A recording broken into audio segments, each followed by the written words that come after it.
ওরে দালাল রে দালাল, টেহা নিছ 4.5 লাখ, প্লেনের টিকিট কাটাছে 1,20,000 টাকা দেয়া। অনেক স্বপ্ন নিয়ে আইছিলাম প্রবাসে যে মাসে 50,000 টাকা কামাবো।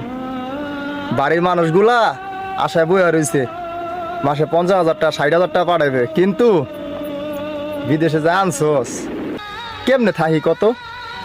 বাপ মা ভাই বোন সবাইরে থুয়েছি, অনেক স্বপ্ন নিয়ে আইছিলাম প্রবাসে, কিন্তু দালাল তুই তো স্বপ্নরে মাটি করে দিলি রে।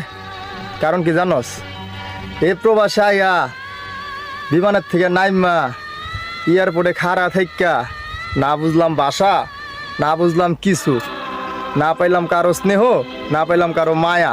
প্রবাসে আইয়া গলা কাটা মুরগির মতন মনে কর দৌড়ান লাগছে। দৌড়াইয়া আরেকজনের নাম্বারে ফোন দিয়া যা পৌঁছান লাগে ওই জায়গায়, ওই বাটারও চিনি না। পাইতাছি খাওয়ানোর কষ্ট, পাইতাছি ঘুমানোর কষ্ট,